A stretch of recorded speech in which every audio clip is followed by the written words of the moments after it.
Hello Exiles, Red Lord here, and we've got a couple of things to talk about. So let's start with how the leveling went.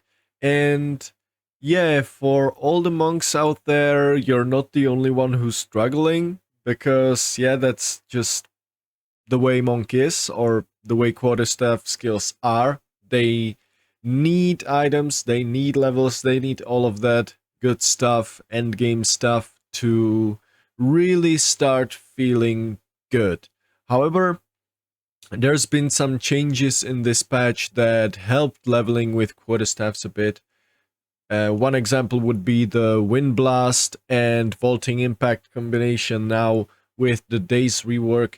Yeah, that's basically Wind Blast and Vaulting Impact was what I was using for clearing and single target up until Act 3. So yeah, I started in Act 1 using Wind Blast and Vaulting Impact, and up until Act 3 I didn't do pretty much anything else. And yeah, except the complete beginning in Act 1, your bread and butter is the Killing Palm and Falling Thunder, right? For power charges and all of that. But yeah, then I switched to Wind Blast and Vaulting Impact, and it felt pretty nice, especially the single target portion was quite strong, because now you just would do do one Wind Blast, and daze the enemy, then Vaulting Impact, and then your basic attack for as fast attacking skill to proc the damage from Vaulting Impact. So that went pretty well. But yeah, then in Act 3, I finally switched to, I think it was Act 3, I switched to Shattering Palm. And yeah, from then on, Shattering Palm was hard carrying my clear. And yeah, I'm still using it. So yeah, just wanted to say you're not the only one who's struggling. Just push through, and in endgame, that's where Monk starts to shine once you get items and once you get levels. Or not Monk, but quarterstaff skills. So yeah, you're not the only one who's struggling. And then also, I think in Act 3 or 4, I started using Gathering Storm as my single target skill. And yeah, I must say, at least as it feels right now, Gathering Storm might be an underrated skill, and I will definitely try and keep it in the build, because it is fun to use, it is fun to perfectly time it, and looks cool and all of that. The animations with unarmed are super smooth. So yeah, I like it a lot. And yeah, that's basically what's currently absolutely carrying my single target. And also the Shattering Par is absolutely what's carrying my clear, along with Herald of Ice. So yeah, my build currently, it is super scuffed, absolutely. But yeah, basically these two skills are carrying my build on their shoulders, and then eventually, once I get more levels and a bit more currency, I can start making the build the way I want it to. Now let's actually talk about a bit about sprint, and there's a couple things. First of all, I just want to say I love the sprint. I think it's great addition, and now, since we have sprint, I might even start looking into some unique boots on my builds, because yeah, I wouldn't care that much if the boots have 15-20 movement speed. So yeah, that's the really good part. It feels really good.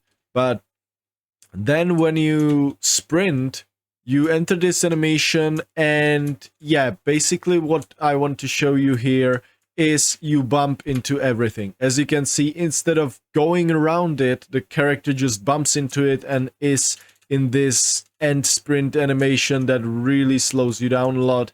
And yeah, this happens all the time, and I didn't do a single map yet, but maps like Bloomingfield, where there's a bajillion things on the ground and you're gonna get stuck on everything, I just cannot imagine sprinting in these maps. So yeah, that's one thing I would like to see changed. And also, your turning radius while you're sprinting, it feels like you're driving a truck or something. I don't know if you've ever played Euro Truck Simulator or American Truck Simulator. You know what I mean. This is, yeah, it feels like you're in a truck sometimes. Not all the time, but sometimes. And at the same time, I get it that they're trying to keep some skill in the sprinting mechanic, but yeah, the struggle of trying to just fit into every corridor and all of that, yeah, that is really annoying, especially with you combine it with how often do you get stuck on obstacles. So maybe just if you're trying to sprint into a door and you just don't quite land in the middle of the door, just make the character like go through the door or and not get stuck on the wall next to the door. So yeah, that's basically all the bad I had to say about sprint. But other than that, I just love it. I just love sprinting.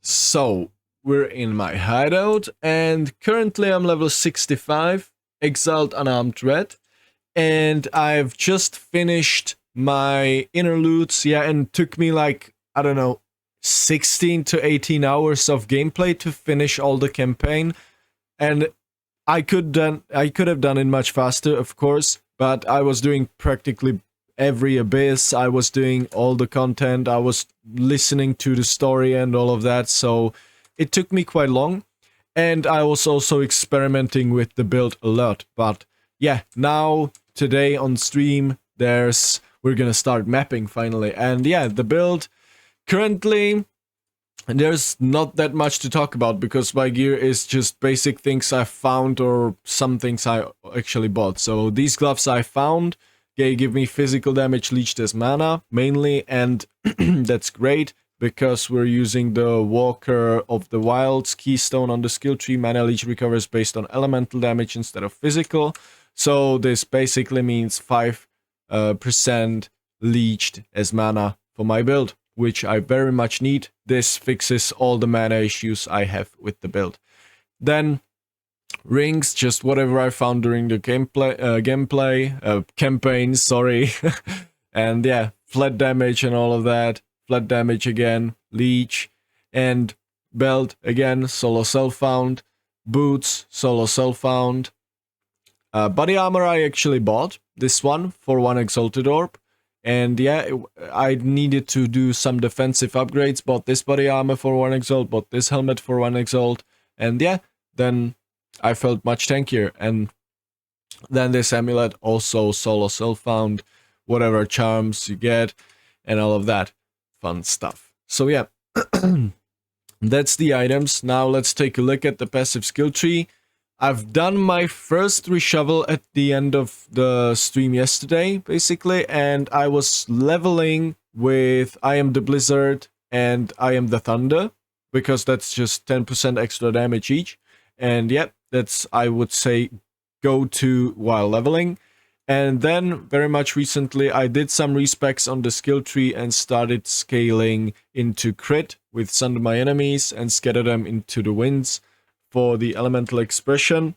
And by the way, I was already testing elemental expression on some bosses, and yeah, still feels, first of all, the build is super scuffed, so you cannot really take that much seriously, damage numbers, but it still feels like it's not doing that much. However, before you just decide that you're not gonna do elemental expression, it feels insanely better, much better than it used to. I remember exactly the place when my last time I played Invoker with elemental expression, and I took it, I was around similar level and power level as I am right now.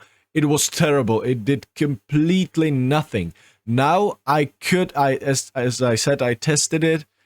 I don't have a footage of that, but you're gonna have to believe me on that.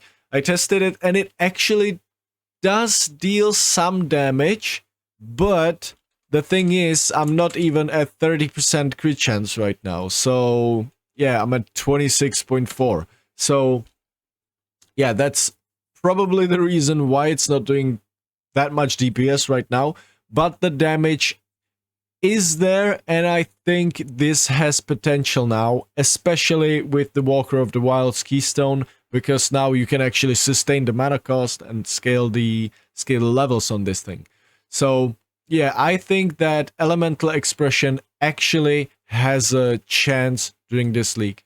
Yeah, however, I have one problem. The fire explosions, 7%. Each of these explosions have different crits. I think if they would just make all of these 10% chance, and yeah, instead of 7, 9, and 12, I think that would feel a lot better and would remove a lot of the headache trying to balance your attack crit and spell crit at the same time, because this is not an attack, this is a spell, right?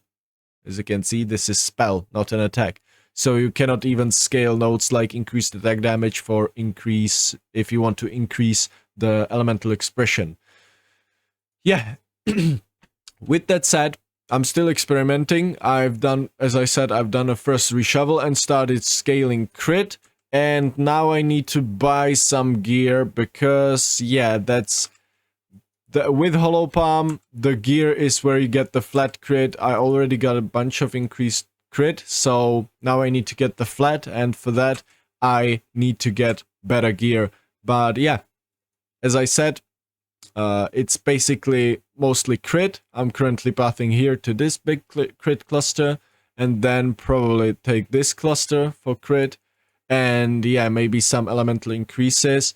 And yeah, by the way, this build currently doesn't have that, or for attacks it's fine, but I'm looking forward to see myself how will I fix the increased LE damage or increased damage issue, because there's gonna be that issue. Because as I said, I just want to scale elemental expression and attacks at the same time. So nodes like these are basically going to be a no-go. I still might keep them, don't get me wrong, I still might, because attack damage is going to be the majority of the damage, but it really, if you're speccing into elemental expression, it doesn't feel right to take these. So yeah, that's what I might change and try and scale into more some of the LE stuff, because this is generic increased elemental damage. If you've chilled enemy recently, it doesn't matter what you've chilled with, it just gives you increased LE damage and these small nodes too. So that would also increase your elemental expression damage. So this cluster definitely gonna do some shenanigans with it. But yeah, other than that, for defense, I'm just trying to get a bit of deflection here, and yeah, scaling evasion, energy shield. So basically 1, 2, 3, 4 clusters for defense, and yeah, 5 if you count this. And that's pretty much it for now. It feels okay-ish. Definitely I'm not infinitely tanky, but that's partially thanks to my resists. And yeah, I've heard, by the way, that the warrior armor applies to LE damage, works nicely. But I don't have that. I'm a monk. I'm evasion energy shield, and yeah, I need to keep my resist. As I said, I need to buy better gear. So yeah, it feels okay-ish, but not infinitely tanky. You cannot just stand inside of enemies and face tank them.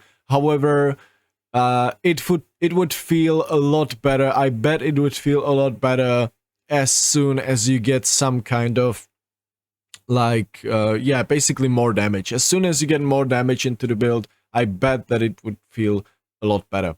So yeah, and in terms of jewel, it's just whatever I found during leveling, so don't even worry about that. And by the way, quarterstaff nodes, I don't think they work with Hollow Palm. So it is increased attack speed with quarterstaves, such as, for example, this one, and you don't have one. And it's not with quarterstaff skills or anything like that. I already tried some jewels that give you increased damage with quarterstaff, and it didn't increase any of my skills damage. So yeah, just by the way, I don't know, I didn't find anything about that in patch notes actually, but yeah, I don't think it works. And then I should go over the links. Currently experimenting with elemental expression, and by the way, I'm just out of support gems. I cannot find any support gems, and as I was testing some of these new supports, I'm just completely out of support gems. So yeah, that's a big problem.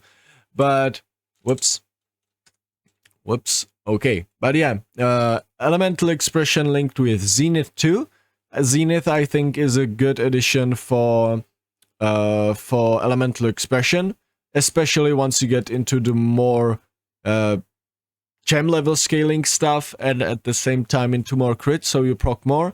Because if you're above 90% mana, which with Leech you should be at all times, and if not, just pop your mana flask, you're gonna have 30% more damage for socketed spells. Elemental expression is a spell, and just so you know, it works. There was 340, 260, 340. So yeah, that's 30% more damage. And then I'm using Elemental Focus for 25% more damage. And spotted skills cannot inflict elemental ailments. Since it's not doing any big hits just yet, it basically downside doesn't exist on this sport gem. Then Ice Strike linked with Primal Armament 2, Crescendo 2, Rapid Attacks 2, and I just recently added a socket, but yeah, I'm out of sport gems, as I said. Now, the fun stuff. Shattering Palm linked with Cold Armament, Magnified Area, and I suppose I could use the Magnified Area too. Frozen Spite, more on that in a sec, and Rapid Attacks. But the thing I want to talk about here, Frozen Spite. As soon as I saw this support gem, I just immediately thought, oh, Shattering Palm. And yeah, it works nicely, it is great.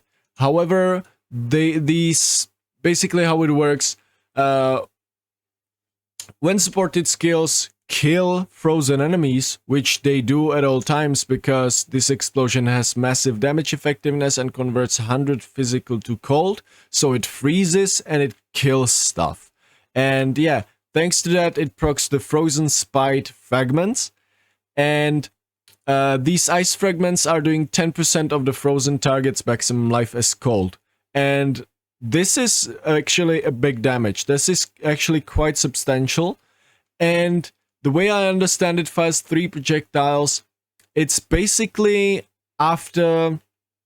yeah, by the way, the explosion's gonna be 1.5 radius. And after the skill kills a frozen enemy, it spawns 3 projectiles, which then explodes, or spawns these 3 things on the ground that explodes. I didn't know they were projectiles before, I just found about it yesterday at the end of the stream. But yeah, I think each frozen enemy spawns 3 of them, so that's quite nice, because yeah, the radius is not that bad and it's doing quite a lot of damage, since monsters have a lot of life. And however, the downside is detonation time is 1.5 seconds. That is quite long. I would like to see it tuned down to like 1 second. That would be, I think, perfect. However, sometimes it can actually be to your advantage, but because if some of the monsters survive and just run around the dead packs, this is what's gonna finish them. If they have like, I don't know, 25% HP, just one explosion is gonna finish them off, and also is gonna help you with packs that run at you after you've killed the first one. So yeah, can definitely recommend Frozen Spite with some Shattering Palm combo. Feels really damn good. Now, Gathering Storm, that's what I said, what is carrying my single target, linked with Primal Armament, Momentum, and Window of Opportunity. Looks like this. This is the perfect timing. And yeah, the animation is just so smooth, in my opinion. I love it. So yeah, that's Gathering Storm. Hand of Cholula with Voltaic Mark and Ellie Weakness. I didn't even know they're gonna buff Hand of Cholula that much, and I must say I love it. It's perfect. However, there's, I don't know if it's a bug or something. Sometimes Hand of Cholula just stops applying Ellie Weakness, and as soon as I level up my... Oh. Curse does not apply to enemies above level 72. Oh. yeah. Never mind. Now I know now. It's not a bug. Yeah, Tame Beast because I wanted to catch a beast. Didn't get to do so. Charge Staff, barely using it with heightened senses. Combat Frenzy with charge and perfusion, sorry. Herald of Ice and Ghost Dance with compressed duration. And that's pretty much the build as it is for now. If you want to see it in action, check out the stream today. I'm gonna be streaming in... Yeah, basically as soon as this video is gonna go live, I will be streaming. So yeah, I think that's everything. I've showed you everything, and yeah, that was the first update. And with that said, thank you very much for watching, Exiles, and see you in the next one.